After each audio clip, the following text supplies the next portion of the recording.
Bem-vindos à Central das Escrituras. Eu sou Lynn Hilton Wilson. Eu sou Jack Welch e estamos muito felizes por tê-lo aqui. Para 5 capítulos muito empolgantes hoje. Estamos no final do ministério de nosso Salvador. Ele voltou várias vezes depois dos 3 dias que passou com eles. E podemos concluir isso e depois ter um período maravilhoso de paz, seguido por algumas mudanças históricas trágicas em Quarto Nef. E essa será a lição desta semana. Ao estudar isso, obviamente você vai querer ler cada um dos capítulos.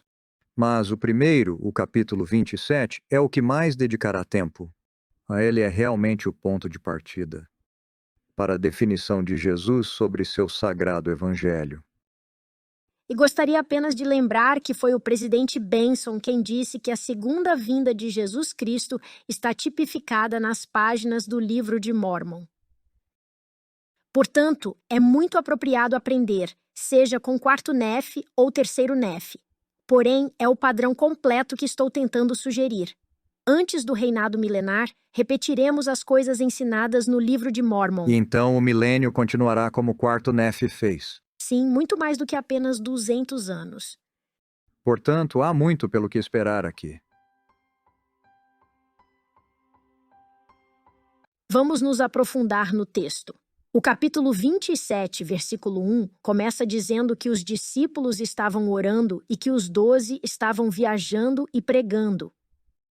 Diz que os discípulos se reuniram, unidos em fervorosa oração e jejum.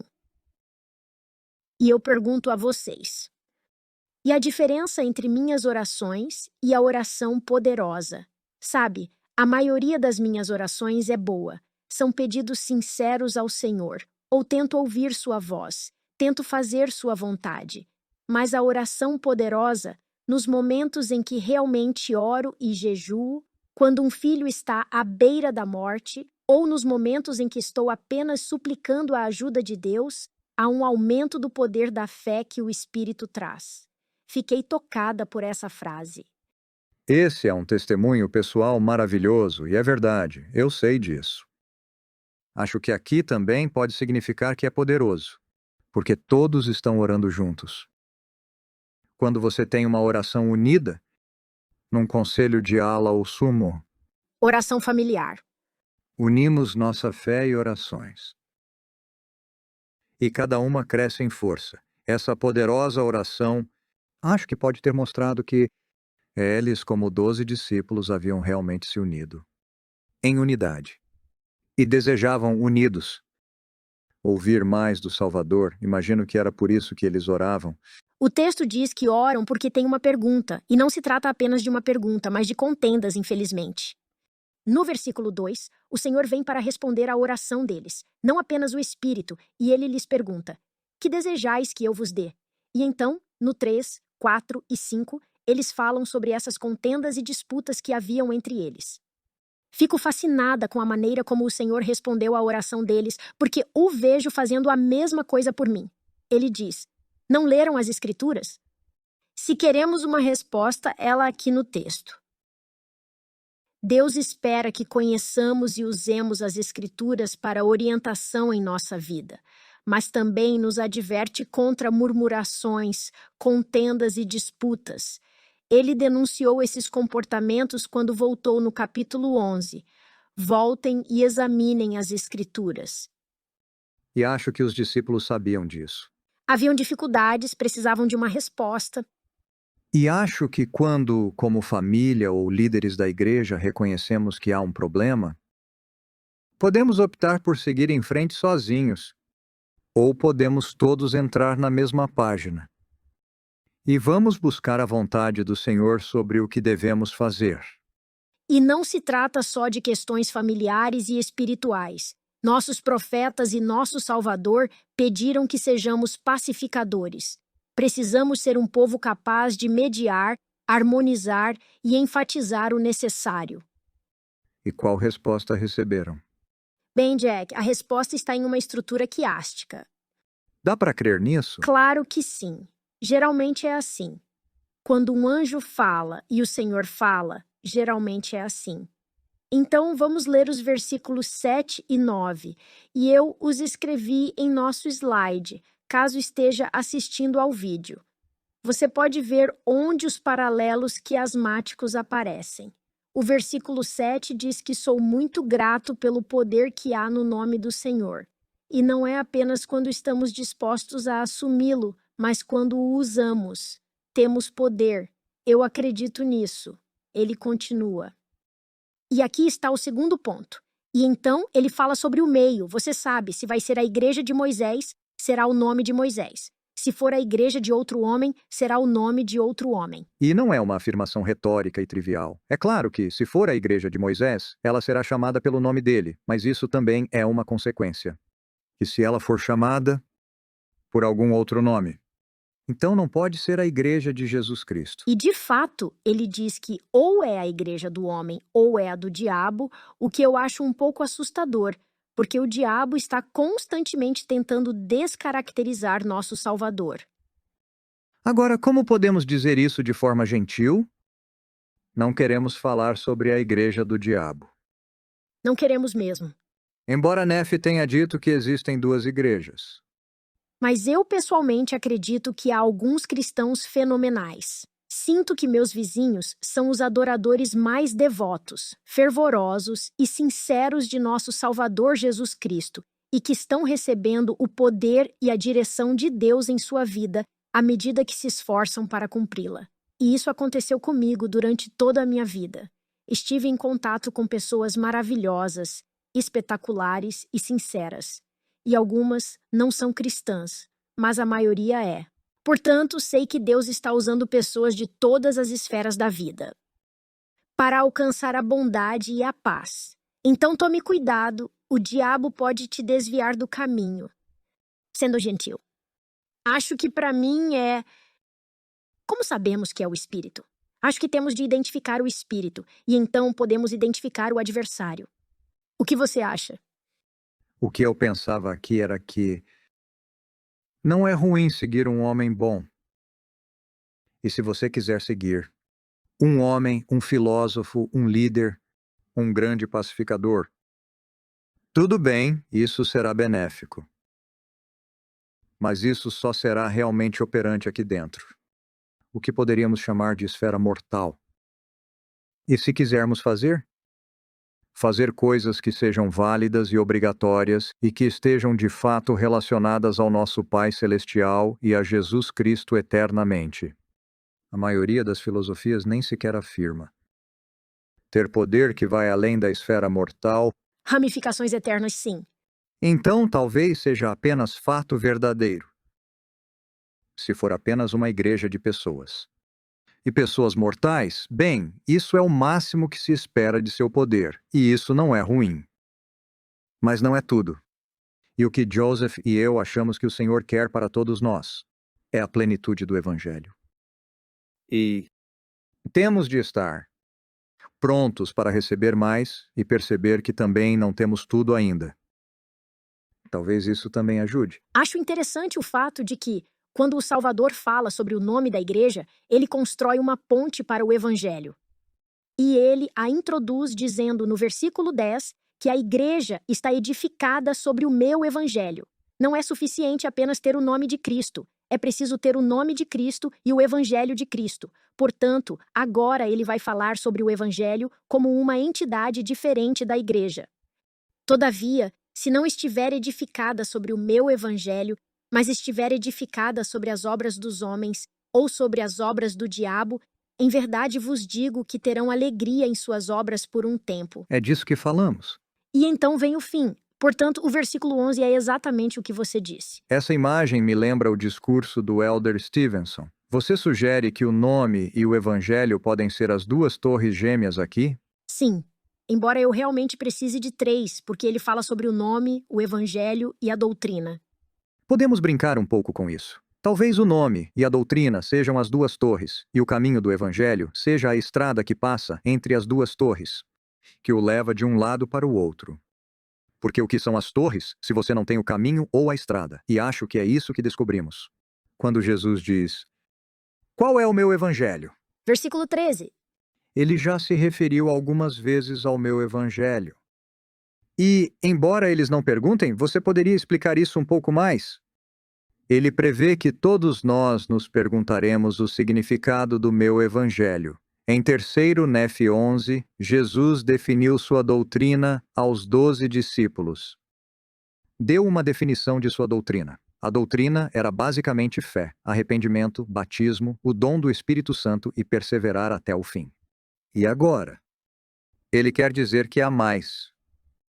Porque a doutrina é o que se pode dizer que são as ordenanças básicas, mas o Evangelho dá as razões para todo o processo de retornar a Deus e ser julgado de acordo com isso.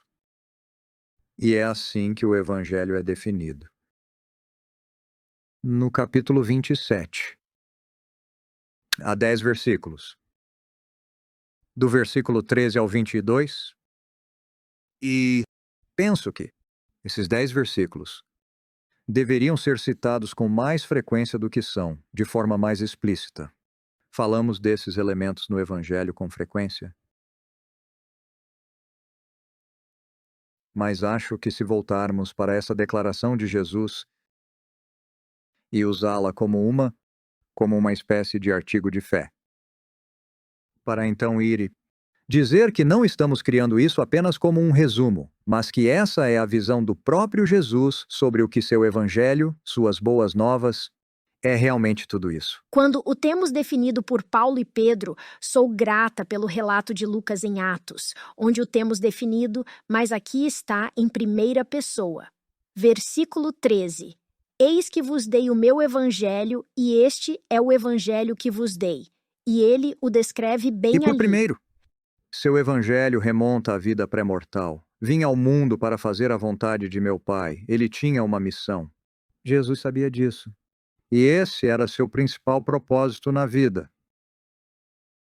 E ele sabia que isso culminaria até mesmo na cruz. Seu segundo ponto é que ele foi levantado para que nós também pudéssemos ser levantados na ressurreição. E isso não é trágico? Ele é levado à tortura, à morte e ao sofrimento, e nós somos elevados à alegria e à cura. Por causa dele. Isso é muito bonito, sim. E Jack, fico emocionada com o fato de que ele mesmo diz: e meu pai enviou-me para que eu fosse levantado na cruz. Sabe, que toda a minha missão era essa morte para que eu pudesse ressuscitar.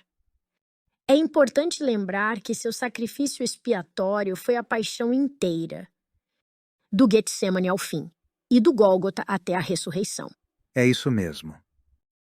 E há alguns livros e capítulos de livros que explicam isso muito bem. É o momento ideal para mencionar esses livros, porque todos vocês que estão ouvindo isso esperamos que o façam. Por exemplo, neste livro de 3º Nef, há um capítulo que é maravilhoso, que é o capítulo 12, escrito por Andy Skinner e chamado O Discurso Definidor do Evangelho de Jesus em 3º Nef, capítulo 27, 13 a 21.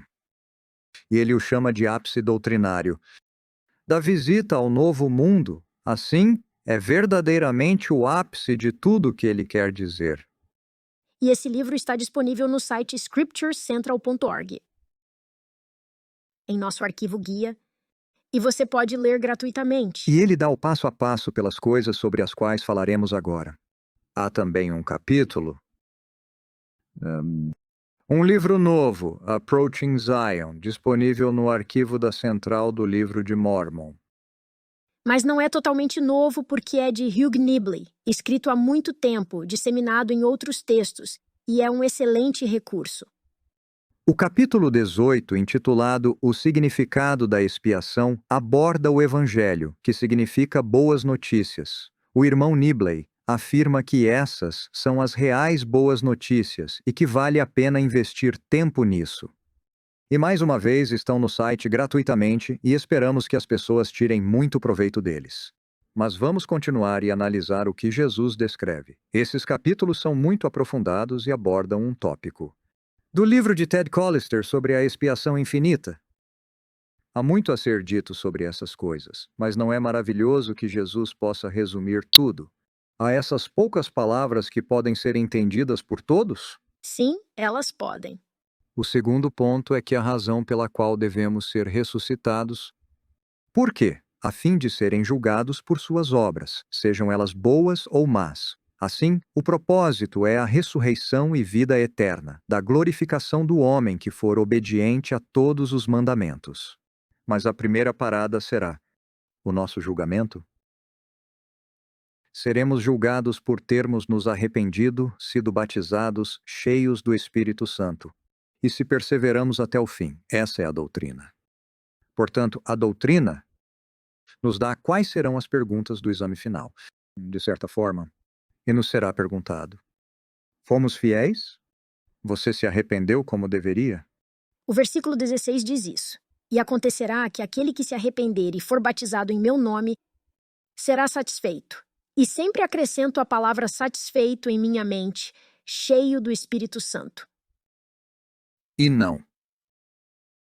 E não deslize muito rapidamente sobre a palavra perseverar, porque essa, é claro, é a longo prazo. Em toda a nossa vida perseveramos. Nós perseveramos quando somos duradouros. Em algo que é durável. É de fato firme, inabalável e imovível esse tipo de palavra.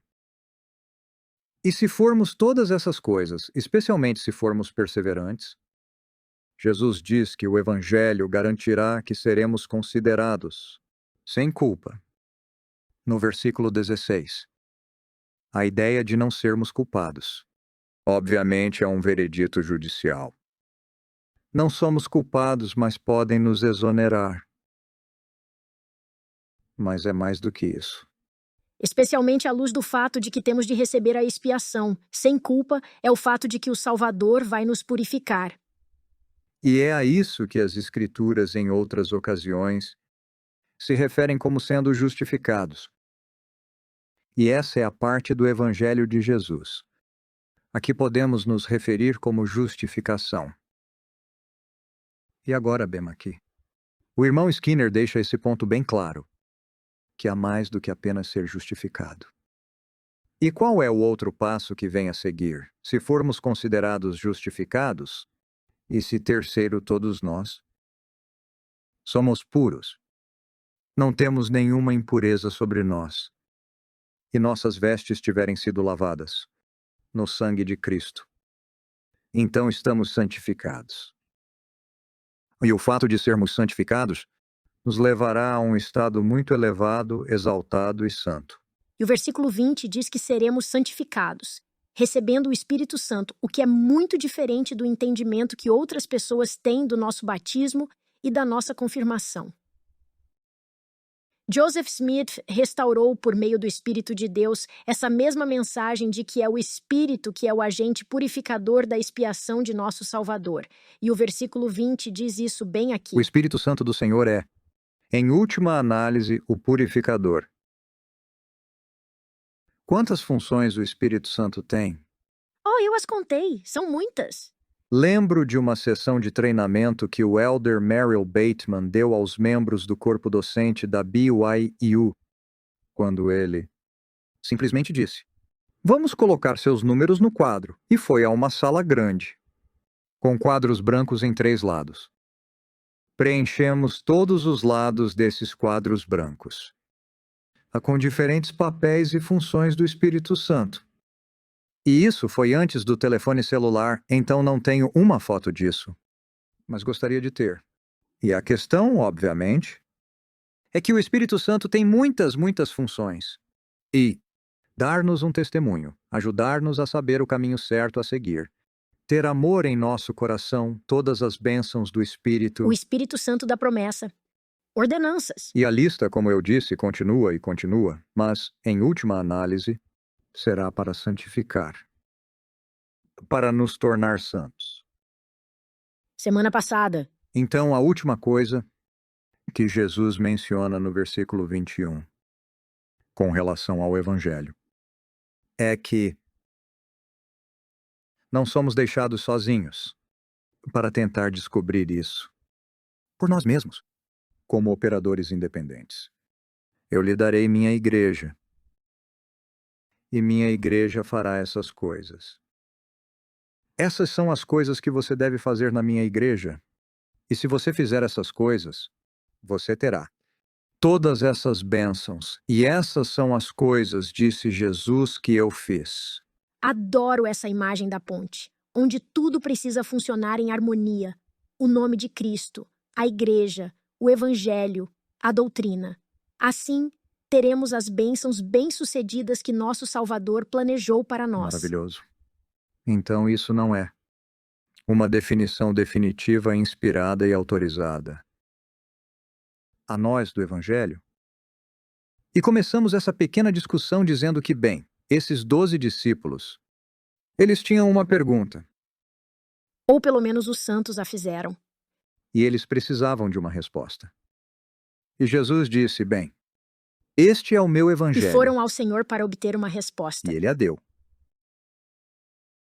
Então, por todas essas razões, acho que devemos observar que o capítulo 11 de Terceiro Nef é o capítulo mais citado de Terceiro Nef na Conferência Geral, e o 27 de Terceiro Nef está apenas um pouco abaixo dele. Portanto, ele é o segundo mais importante. E acho que isso se deve ao fato de sempre mencionamos esses pontos. E eles serão citados em um versículo ou outro, mas ver o pacote completo, como podemos chamá-lo, e ir do mundo pré-mortal ao julgamento depois deste mundo, esse é o Evangelho. No 27, ele continua falando sobre o julgamento. Eu adoro isso. Não sei se os 12 já haviam entendido isso ou não. Então, acho que talvez eles não soubessem disso. Eu não sei. E sereis os juízes deste povo, de acordo com o julgamento que vos darei, que será justo.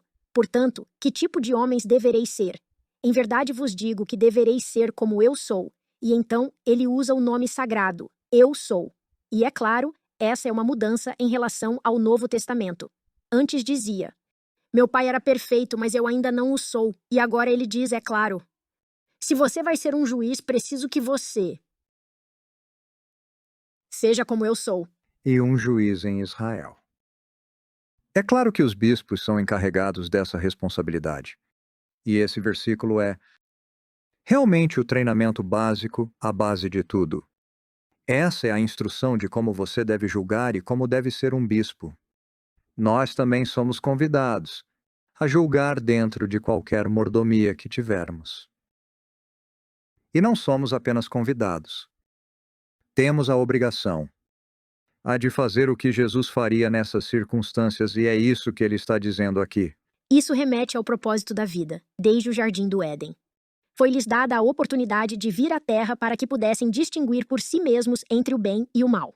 Em minha mente, isso significa que preciso que você escolha, preciso que você faça um julgamento entre o certo e o errado. E precisamos de toda a ajuda que pudermos obter. Por isso precisamos do Espírito. A boa ajuda e o Evangelho. E o bispo e as Escrituras e toda a ajuda que pudermos obter. A única coisa adicional a mencionar aqui é que ele profetiza. Me entristeço por causa da quarta geração, a partir desta, porque serão levados ao cativeiro por aquele que foi o filho de perdição, porque me venderão por prata e por ouro e por tudo aquilo que a traça corrói. O dinheiro é um problema e tanto. O desejo de riqueza, o desejo de fortuna, o desejo de ter as coisas do mundo não é tão importante quanto o desejo de ter as coisas de Deus. E isso é simplesmente trágico. É isso que o Senhor diz que era o problema. E é claro, ele mencionou isso. No que chamamos de sermão do templo ou sermão da montanha. Ajuntai vossos tesouros no céu, e não os depositem onde a traça possa corromper, etc. E assim por diante. E então, no versículo 33, ele também termina com uma alusão à maneira como terminou. O sermão no templo. Entrai pela porta estreita, porque estreita é a porta e apertado é o caminho que leva à vida, e poucos são os que o encontram, citando a si mesmo. Ele também está dando um segundo testemunho de sua voz novamente. E essa palavra apertado aqui não é literal. Significa desafiador, difícil, estreito.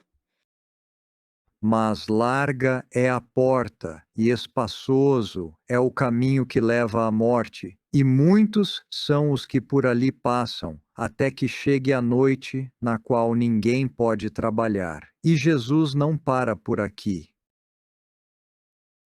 E continua no 28. Isso é fabuloso.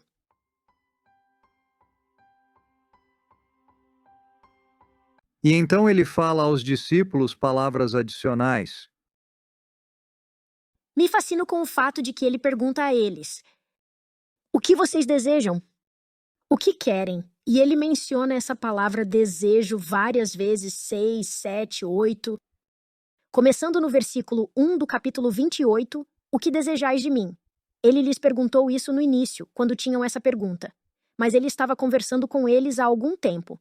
A maioria deles disse: desejamos que depois de havermos vivido até a idade do homem, que o ministério para o qual nos chamaste tenha um fim, para que possamos ir logo para junto de ti em teu reino.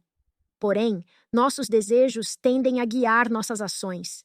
Essa é a beleza do plano de salvação para mim. Deus nos leva onde queremos estar, onde nos sentimos bem, mas em casa. E nossos desejos levam a nossas ações. E é por isso que esses maravilhosos membros dos 12 escolheram isso. Bem, e esse é um desejo justo de que gostaríamos de estar em sua presença e trabalharemos aqui. Mas há 3, você sabe, que se afastaram. Os 3 disseram: não, queremos ficar mais. Eles hesitam em dizer. Eu me pergunto, será que eles não entendem, obviamente? Que quando vamos para o outro lado, continuamos a trabalhar no outro lado. Sim, é claro. E de qualquer forma, eles recebem um estado traduzido para que saibamos que a vida continua após a morte. E acho que há muitas almas que permanecem mais próximas e mais ansiosas deste lado do véu, querendo ajudar a fazer com que o trabalho prossiga, querendo completar algumas coisas que não terminaram com o que quer que estivessem fazendo com sua família ou sua vida. Mas esses 3 nefitas tornaram-se um símbolo e tanto para nós. Eles eram uma realidade, mas são um símbolo para nós. Desse próximo estágio que existe, há um intervalo entre a morte física e o julgamento final. E trabalham dessa forma. Estou fascinada com o fato de que eles não são os primeiros. Obviamente, João pediu o mesmo. Quando os pioneiros atravessaram as planícies, há muitas histórias de algum ser estranho que eles nunca tinham visto. Uma pessoa que nunca tinha andado por essa rua antes, que veio, bateu na porta, fez algo incrível e desapareceu. E desaparece. Eles dizem que deve ter sido um dos 3 nefitas. E não será maravilhoso quando todas as coisas forem reveladas? Que eles poderão receber um pouco de crédito pelo que fizeram e nós poderemos agradecer. E sua capacidade de mover-se e estar em certos lugares é inspiradora porque eles podem ir aonde quer que sejam necessários. Estou emocionada com o fato do Salvador até mesmo dizer a eles, no versículo 7 do capítulo 28, que mais bem-aventurados são esses 3. Sabe? Os outros dizem: você fez uma coisa maravilhosa. Você pediu algo maravilhoso. Mas essa capacidade de servir e trabalhar, e eu não sei se eles sabiam no que estavam se metendo. Eles não têm dor física.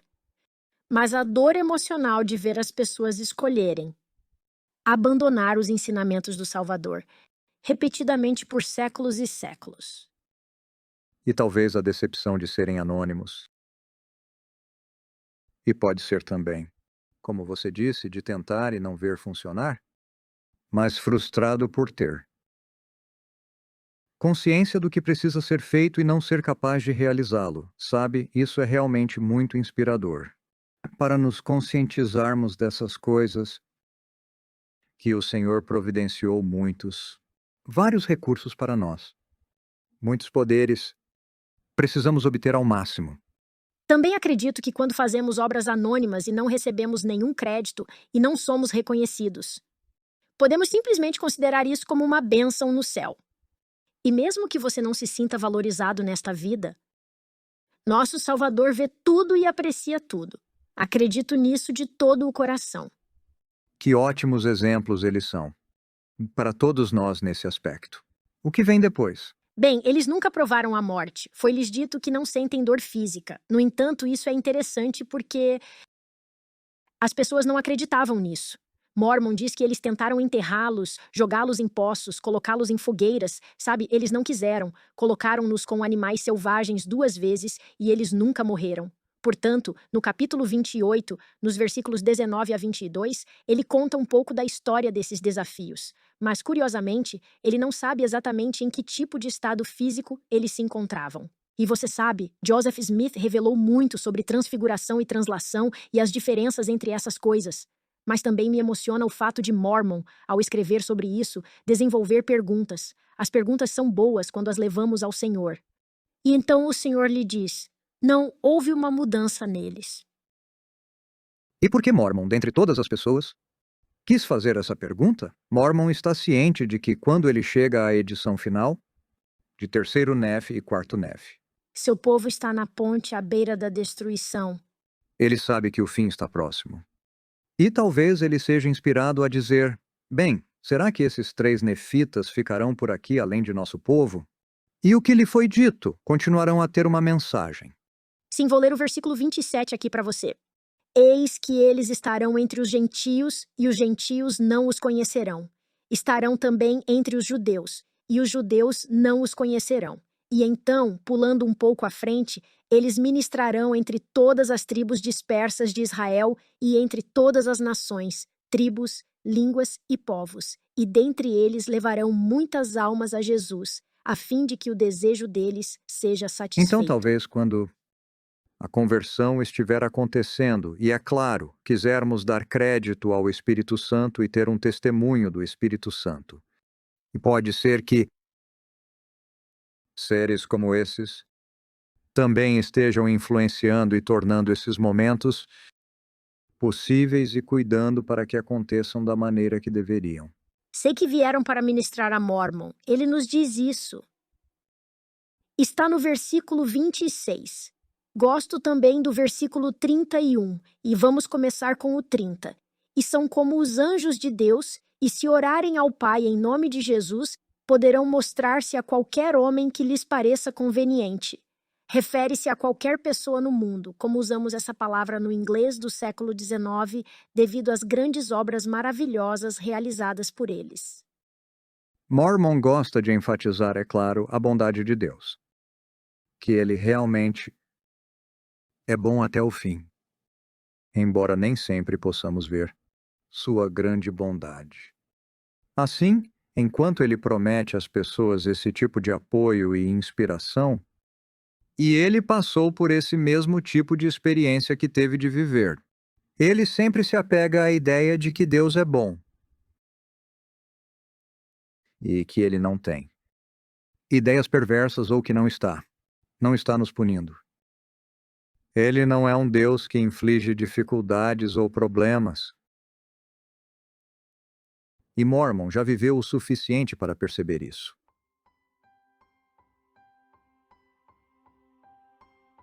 Mas o que Mormon também quer saber é que Deus é um Deus de advertência, que ele avisa as pessoas e vai avisá-las claramente, para que elas não o façam por sua própria vontade ou por não tomarem cuidado suficiente para se anteciparem aos problemas. Ele não quer que elas falhem de forma alguma. Assim ele termina o terceiro Neph, com esses 2 últimos capítulos 29 e 30. E ele começa dizendo: julgar conveniente que estas palavras cheguem aos gentios, que é o sinal. Quando chegarem entre os gentios, todos devem esperar o início de um grande evento prometido há muito tempo e não devem pensar que o Senhor atrasa sua vinda. Portanto, não será assim. O livro de Mormon não será seguido instantaneamente pela segunda vinda. E será um tempo suficientemente longo para que as pessoas digam: bem, será que Deus está se atrasando? Ele se esqueceu de nós ou o quê? Não devemos pensar assim. Elas devem saber que o Pai cumprirá absolutamente seus convênios. E que qualquer remanescente da casa de Israel será capaz de ver esse sinal como um sinal de que a espada de sua justiça está em sua mão direita. E eu adoro esses versículos em que Mormon continua dizendo: ai daquele que desdenha as obras do Senhor. Sim, ai daquele que nega o Cristo e suas obras. Ai daquele que nega as revelações do Senhor. Versículo 7. Ai daquele que disser naquele dia, a fim de obter lucro, que nenhum milagre pode haver. Aí não significa maldito seja. Ele está dizendo ai. Quando mencionamos ai e puxamos as rédeas, o cavalo diminui a velocidade. E acho que o ai aqui, antes de tudo, está dizendo para ir mais devagar. Sendo assim, então, ai de você que está rejeitando. Não se apresse. Mas também há ais no sentido de ai de mim. E há consequências que são desgraças. Acho que o versículo 8. Onde Mormon, então, voltou para dizer: e já não tendes que zombar, nem desdenhar, nem escarnecer dos judeus, nem de nenhum dos remanescentes da casa de Israel. No versículo 9, não deveis supor que vos será possível virar a mão direita do Senhor para a esquerda, a fim de que ele não execute julgamento em cumprimento do convênio que fez. Uma advertência apropriada? Advertência e um resumo de tudo o que vimos no livro de Terceiro Nefe. E talvez Mormon esteja agora lembrando onde Terceiro Nefe começou, e devemos lembrar disso também. Todos esses capítulos gloriosos sobre a presença de Jesus tiveram que passar primeiro por aqueles capítulos que quase esquecemos agora, com os ladrões de Gadianton e hóstipos de iniquidade e problemas que resultaram em toda aquela destruição. Também é interessante o fato de que essa é a versão do editor. Não se trata de Cristo pronunciando um ai sobre o povo, é o editor dizendo: o cuidado, eu sei que vocês que vão ler isso estarão na mesma situação. Percebem que o dinheiro vai corroer suas almas se não o usarem para o bem? Sim. E Mormon está dizendo: leiam o livro inteiro. Sim. Foi por isso que coloquei todas essas coisas lá para começar. Você pode ver o alto e o baixo. E finalmente, em um dos capítulos mais curtos de todo o livro de Mormon, o capítulo 30. E a propósito não foi a maneira como ele foi dividido na edição original de 1830, mas acho que é bom terminar com esse capítulo pontuador aqui. Deus ordena a Mormon: nem que chame os gentios para que se afastem de seus caminhos iníquos. E ele então faz uma lista. E adivinhem quantos são? Se havia 10 mandamentos, aqui há 10 advertências. E elas são: 1. Afaste-se de suas más ações. 2. De suas mentiras. 3. De seus enganos. 4. Das prostituições. 5. As abominações secretas. 6. Assassinatos. 7. Sacerdotisas. 8. Invejas. 9. Contendas. E o 10 é a soma de todos eles. Sim, de todos. Toda a sua maldade. Podemos dizer isso juntos porque está tudo junto. Terceiro Nefe termina de forma negativa? Não, estou muito feliz por haver mais uma frase. Ele está se referindo a Jesus, dizendo: e vinde a mim, e sede batizados em meu nome, a fim de que recebais a remissão de vossos pecados e recebais o Espírito Santo. Não se trata apenas de receber o Espírito Santo, mas de ser cheio dele.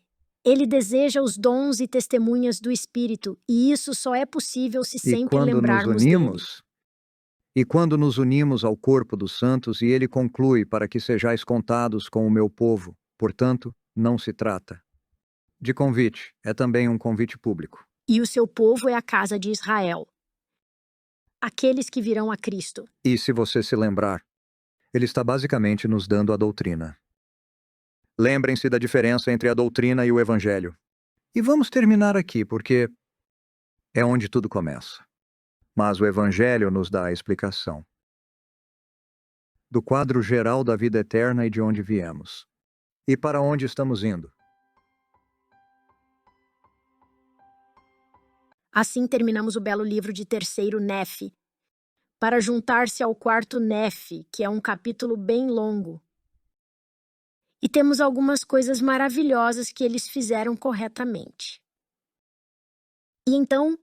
E no final do capítulo temos as coisas terríveis que eles fizeram de errado.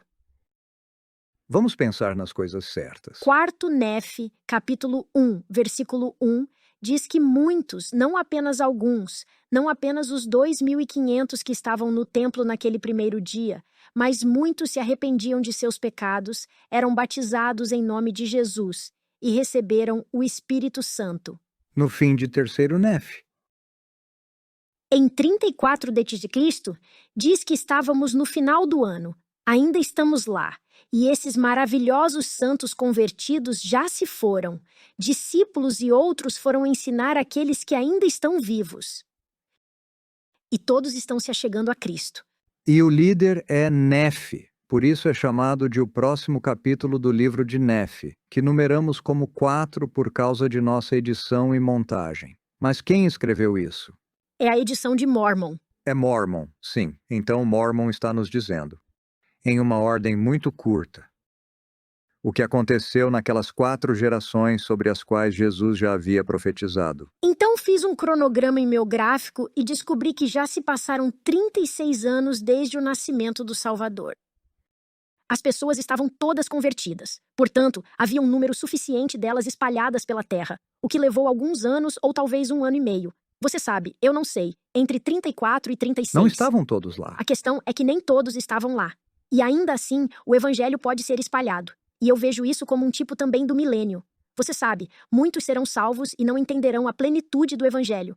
No versículo 2, não havia contendas nem disputas entre eles, e procediam retamente uns com os outros. E tinham todas as coisas em comum. Para mim, essa é outra maneira de dizer que eles estavam vivendo a lei da consagração. Não havia pobres entre eles. E isso começa e dura 1 ou 2 gerações inteiras em que eles não têm ricos nem pobres, mas todos trabalham, todos fazem tudo o que podem, e eles são capazes de consagrar isso para o bem do todo. Eu costumava pensar que a lei da consagração se referia a dar aos pobres, mas percebi que todos nós podemos doar alguma coisa. E é muito mais do que nosso dinheiro. É o nosso coração, a nossa mente, as nossas mãos. Está certa, consagração é mais que ofertas. E quando consagramos, estamos doando ao Senhor e para a obra dele. E todos eles conseguiram consagrar tudo. E então, a comunidade, a igreja, os líderes, provavelmente precisavam construir alguns novos templos. E casas, igrejas e escolas. Portanto, havia muito trabalho a ser feito e todos se uniram. É curioso como Mormon faz a edição desse trecho ao pular alguns anos significativos. No versículo 7, ele menciona que o Senhor concedeu grande prosperidade àquele povo e descreve a reconstrução de cidades, como a de Zaraenla, entre outras. E quando as cidades são construídas, Eles se multiplicam. portanto, a infraestrutura está lá. Acho que é importante perceber que o que acontece depois, na criação dessas 4 gerações de paz e de felicidade. Versículo 10. Aconteceu que o povo de Nef se fortaleceu e multiplicou-se com grande rapidez, tornando-se um povo muito formoso e agradável. E 11. Casavam-se e davam-se em casamento. Suponho que o fato de serem casados se refere aos homens, que são casados. Serem dadas em casamento, geralmente as mulheres eram dadas em casamento, geralmente por seu pai, que então faria parte da família. E a família estendida seria então unificada pelo acordo pré-nupcial entre os pais. Portanto, acho que não se trata apenas que os casamentos acontecem entre marido e mulher, mas são as unidades familiares que agora também estão sendo unidas com os sogros e todos que têm uma família em comum, e eram abençoados segundo a multidão das promessas que o Senhor lhes fizera. Lembre-se de que, em 3 Nef 17, dissemos que Jesus poderia muito bem estar falando sobre casamento quando abençoou os filhos e os pais. E acho que aqui temos uma indicação que Mormon e essas pessoas estavam cientes de uma infinidade de promessas que foram dadas em conexão com o que poderíamos chamar de casamento selado. E há bênçãos na ordenança de selamento, que são muitas, várias, e todas essas bênçãos e promessas que são dadas a todas as pessoas, não individualmente, mas como um casal selado. Sabe, essa é a maneira como eu defini o que é dado no casamento. as receberam essas bênçãos. Descobriremos na próxima vida como foram arranjados seus casamentos. Mas, certamente, creio que se Jesus tinha um povo em Sião, eles valorizavam tetos e união na colaboração. E o texto da ordenança diz que essas bênçãos são seladas sobre você. Não se trata apenas de serem dadas, portanto, acho que há algo mais acontecendo com o dado. Mas elas são seladas. E vão além. O que existia antes de Jesus ter vindo e cumprido a lei de Moisés. Esse é o sacerdócio aarônico. O 12 diz que já não se guiavam pelos ritos e ordenanças da lei de Moisés, mas observavam os mandamentos que haviam recebido do seu Senhor e seu Deus, e continuaram em jejum e oração, orando e ouvindo a palavra do Senhor. E é muito importante participarmos das reuniões para servirmos e ajudarmos uns aos outros. Se não estivermos presentes, desconheceremos as necessidades dos outros. E se você não está reclamando da frequência com que nos reunimos, talvez não esteja cumprindo o mandamento. Então, mas isso é quase o máximo que Mormon quer que saibamos. Então, qual é a fórmula? Para o sucesso como uma comunidade, como um corpo de Cristo. Porque então ele pula, aconteceu, os 70 e o primeiro ano se passaram, já pulando. Sim, bastante. Mas não há contenda entre todo o povo e toda a terra. Eram milagres poderosos realizados entre os discípulos de Jesus. E acredito que essa é a ordem que recebemos de nosso profeta. Lembrem-se de que ele nos pediu para nos prepararmos para os maiores milagres que o Senhor já realizou na face da terra e que os discípulos de Cristo serão aqueles que receberão esses dons: o Espírito, os dons de milagres e os dons de visões, curas e línguas. Tenho a firme convicção de que essas coisas estão ao nosso alcance, ou o profeta não nos pediria para buscá-las e orar por elas. É claro, os maiores dons do Espírito são a caridade, e a fé e a esperança. Quando chegamos ao versículo 14, já se passaram 100 anos desde o nascimento do Senhor. E é nesse momento que somos informados que os discípulos de Jesus, que ele escolhera, foram para o paraíso de Deus, exceto os 3. Portanto, Nefe, o autor do livro, foi para o céu com os outros e seu filho Amós começa a servir e a escrever. Mas então, no versículo 21, somos informados de que Amós morre. E acho que um desses versículos é o versículo 15. Indo além do fato de que não houve contenda. Agora sabemos o motivo pelo qual não houve contenda. Sim, acho que você está certo. Isso é importante. E não é porque queremos todos nós apenas nos divertir ou ser boas pessoas. Ou morder a língua em vez de discutir. É mais do que isso. E aconteceu que não havia contendas na terra, em virtude do amor a Deus que existia no coração do povo. Se o amor de Deus for nosso alicerce, estaremos menos aptos a discutir uns com os outros. É por isso que Jesus diz que o primeiro mandamento é semelhante ao segundo, sendo o segundo amar o próximo. Mas o primeiro também é amar o Senhor teu Deus. Então ele diz: eu lhes dou um novo mandamento porque aqueles são a antiga lei. Seu mandamento é amar como ele ama. E é isso que vejo no versículo 15. O amor de Deus habitando neles porque são capazes de amar uns aos outros como ele amou. No Velho Testamento, ama o teu próximo como a ti mesmo. E acho que mencionamos isso. No livro de Mosias, quando Alma, o pai, informando sua igreja, cita Levítico Ah, claro, sim. com esse mandamento. Mas agora sabemos que Jesus dá o novo mandamento em João capítulo 14. Que devemos amar uns aos outros como eu vos amei. Não se ama as outras pessoas como se ama a si mesmo. Às vezes não amamos a nós mesmos muito bem. Nem de longe tão bem quanto Jesus. E assim, temos isso. E depois, no versículo 16, Mormon também afirma que dentre essas advertências que ele havia dado, Nada de inveja, nada de contendas, nada de tumultos, nada de quantas são? assassinatos. Nada de invejas, disputas, tumultos, prostituições, mentiras, assassinatos ou qualquer tipo de lascívia. Portanto, temos 7. E é aí que ele diz: e certamente não poderia haver um povo mais feliz entre todos os povos que já foram criados pela mão de Deus. Do ponto de vista de Mormon, era assim que ele via esse período de 100 anos depois de Cristo. E olhando para além das pessoas dentro da igreja, o versículo 17 começa a dizer: E não havia ladrões. Portanto, não temos nenhum ladrão de Gadianton na terra. Nem lamanitas, nem itas. Eles não estão tendo divisões políticas dentro da comunidade. Estão unificados. E no versículo 18, e quão abençoados eram eles, porque o Senhor os abençoou em tudo que fizeram. Sim, foram abençoados e prosperaram, até haverem decorrido 110 anos. E nesse ponto, a primeira geração já havia passado. Portanto, os que estavam lá, em 34 a.C., como bebês, Eles ainda podem estar vivos, os menores. já se passaram 76 anos.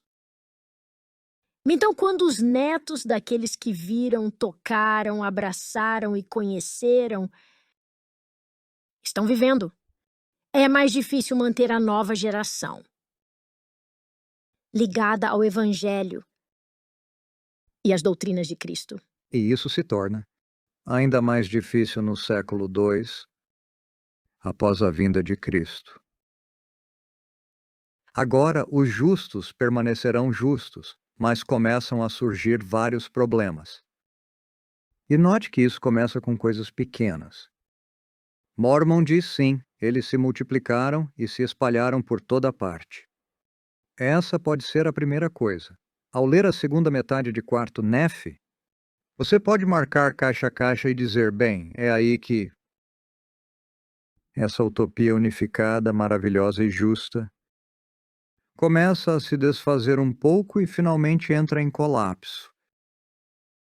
Mas o passo número 1 é que eles começam a se espalhar por toda a face da terra. Se tornaram extremamente ricos, e o versículo 24 diz que tornaram-se orgulhosos e pararam de viver a lei da consagração. As roupas caras são um problema real. As pérolas, as coisas do Começaram mundo. a dividir-se em classes. Portanto, você tem ricos e pobres. E constroem igrejas diferentes. Pode haver distinções entre quem pode ir a quais igrejas ou não. Também pode haver classes políticas em que certas pessoas têm mais poder e voto. Ou grupos econômicos e assim por diante. As classes podem ser tipos diferentes de coisas. Existiam muitas igrejas na terra. Sim, havia muitas igrejas que professavam conhecer o Cristo, negando, não obstante, a maior parte de seu evangelho. Então, talvez elas estejam guardando a parte da doutrina, mas não a parte do evangelho que já mostramos. Mostramos que Mormon quer que entendamos que há uma diferença importante aí. Então, no versículo 29, alguns negaram o Cristo e começaram a perseguir a verdadeira igreja por causa de sua humildade. E desprezavam-nos por causa dos muitos milagres que eram feitos Muito entre interessante, eles. não é? O que há para desprezarem um milagre? Bem, basta olhar. E, por exemplo, o milagre do surgimento do livro de Mormon. E muitas pessoas no início do século XIX desprezaram Joseph por trazer à luz outro livro de escrituras. E em nossa vida comum? Se acontecer algum milagre em nossa vida, de alguma forma, ou dizemos, isso foi um milagre que aconteceu. E sabe, nós vemos essas coisas em nossa vida e eu vejo. Mas outras pessoas que não veem essas coisas, talvez precisemos ser sensíveis ao fato de que elas podem ter que desprezar isso. Porque se sentem inadequadas ou privadas sem isso. E de onde mais poderia vir esse desprezo? Avo, que são servos do diabo, porque estão sendo afastados do Espírito de Cristo que lhes daria testemunho. O desprezo pode começar com algo menos dramático do que isso. Pode começar apenas com uma espécie de rejeição social, ou, de alguma forma, um desconto, ou dizer, bem, essa pessoa não pode ser confiável se está afirmando que se trata de milagres. Isso não parece racional. Portanto, pode haver muitas coisas que podem influenciar isso, eu acho. O versículo 30 diz que, portanto, exerciam poder e autoridade sobre os discípulos de Jesus que permaneceram com eles. Como o Mormon costuma dizer, poder e ganho são as forças motrizes que continuam, pressionando contra a edificação de Sião e o Evangelho de Jesus Cristo. E mais uma vez, os lamanitas foram ensinados a odiar os filhos de Nefe no versículo 39. Estamos de volta a esse ciclo terrível de iniquidade. Bem, eu acho, Lynn, que já entendemos a situação e acho que não precisamos perder mais tempo com isso. Não acho mesmo. No entanto, acho que esse é um exercício muito importante para entender a sociedade em seu sentido mais sombrio. Mormon está apenas abordando um ponto após o outro sem elaborar o que eles são. Mas podemos ver em nosso mundo como muitas dessas coisas ainda estão acontecendo. E assim eu acho que não quero ser arrastado para uma série de críticas sociais, políticas ou para onde isso vai. Por isso gosto muito da maneira como Hugh Nibley caracterizou o que está acontecendo aqui. Em seu livro chamado O Livro Profético de Mormon, o capítulo 22, é chamado de Última Chamada, um aviso apocalíptico do livro de Mormon, e ele termina em maneira clássica e inteligente, onde ele diz o que aconteceu a essas pessoas, e ele coloca um rótulo em cada uma delas, e diz, bem, primeiro, elas foram privatizadas, depois foram etnizadas, depois nacionalizadas, depois militarizadas, depois aterrorizadas, então regionalizadas, tribalizadas, fragmentadas, então polarizadas, pulverizado e, por fim, vaporizado. Oh, isso é perfeito. Portanto, você pode tirar o que quiser do irmão Nibley sobre isso, os detalhes. São, como ele diz, a última palavra. Contudo, há histórico adicional. No versículo 47, sabemos a quem as placas seriam entregues em seguida. Portanto, neste livro de quarto Nefe, temos Nefe, filho de Nefe. Depois temos Amós, filho de Nefe. E temos Amós, filho de Amós, como autores antes de Mormon. E agora, por fim, o último é o irmão de Amós, Amon. Diz que ele, compelido pelo Espírito Santo, escondeu os registros que eram sagrados. Sim, todos os registros sagrados. Assim, esta sala está cheia de registros com 1000 anos de E história ele das reconhece que as pessoas. coisas estão ficando ruins e que esses registros sagrados não são seguros. Então ele os pega e os esconde. Diz que até o ano 320, desde a vinda de Cristo, é nossa linha do tempo. E é aí que quarto Nefe termina, e Mormon, é claro, deu isso como uma transição perfeita para o livro de Mormon, o que faremos em nossa próxima lição.